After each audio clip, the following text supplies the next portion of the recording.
இந்த ஞானத்தின் மூலமாக உங்களுக்கு சுகம் கிடைக்கும், அமைதி கிடைக்கும். அமைதி மற்றும் சுகம் உங்களை தேடி வரும்.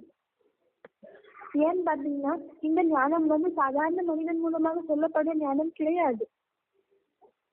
இது கடவுள் மூலமாக சொல்லப்படுற ஞானம். கடவுளே இந்த ஞானத்தை கொடுக்கிறாரு. அதே மாதிரி கடவுள் வெளிநாட்டுக்குலாம் போகல. அவர் எங்க வந்திருக்காரு? இந்த பாரத நாடுக்கு மட்டும்தான் வந்திருக்காரு.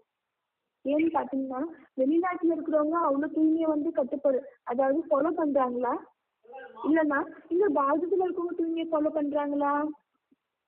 இந்த பாரதத்துல இருக்கிறவங்க தான் தூய்மையை ஃபாலோ பண்றாங்க. அப்பனா அந்த கடவுள் அந்த தூய்மையினுடைய சக்தியை பார்த்துக்கிட்டு அவர் எங்க வராரு? இந்த பாரதத்துக்கு வந்திருக்காரு. வந்துட்டு தன்னுடைய ஞானத்தை சொல்ல அவரு ஆரம்பிச்சுட்டாரு. இப்ப நீங்க தான் அந்த அவருடைய உண்மையான அந்த ரூபத்தை தெரிஞ்சுக்கின்னு இந்த ஞானத்தை எடுத்துக்கணும். இப்ப எல்லாருமே இந்த ஞானத்தை எடுத்துக்க மாட்டேங்கிறாங்க. ஏன்னு பாத்தீங்கன்னா கடவுள் சாதாரணமான ஒரு மனித ரூபத்துல வந்திருக்காரு.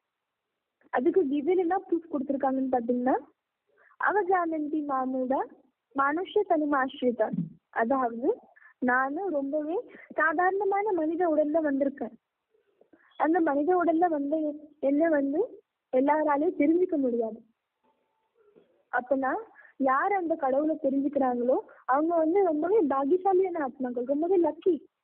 அப்பனா நம்ம அந்த கடவுளை தெரிஞ்சுக்கணும், நம்ம அந்த பாக்கியத்தை எடுத்துக்கணும். அதாவது இந்த ஞானம் வேற எந்த குருக்கள் மூலமாகவும் தரப்படல. இது ஸ்வயம் ஈஸ்வரன் மூலமாக கொடுக்கப்பட்ட ஞானம். இப்ப நம்ம மனிதர்கள் தான் நினைக்கிறோம், அதாவது நம்ம சொர்க்கத்துக்கு போவோம். ஆனா சொர்க்கத்துல யாரு காமிச்சிருக்காங்க? தேவதைகள் காமிச்சிருக்காங்க. அப்பனா நம்ம மனித ரூபத்துல இருக்க சொல்ல நம்ம சொர்க்கத்துக்கு போக முடியுமா? போக முடியாது. நம்ம இந்த தேவதை அந்த ரூபத்தை நம்ம தாரணை பண்ணணும். அப்படின்னா இந்த தேவதை ரூபத்தை அடையறதுக்காக நம்ம கண்டிப்பா இந்த ஞானத்தை கேட்டே ஆகணும். இந்த ஞானத்தின் மூலமாகவே நம்ம தேவதைகளா ஆகுறோம். நாங்க உங்ககிட்ட இருந்து உங்களுடைய கொஞ்சம் டைம் தான் கேட்கிறோம். நீங்க அந்த டைம்ல வீட்டிலே இருந்து கூட இந்த ஞானத்தை கேட்டுக்கலாம். இந்த ஞானம் மூலமாக உங்களுக்கு முக்தி கிடைக்கும்.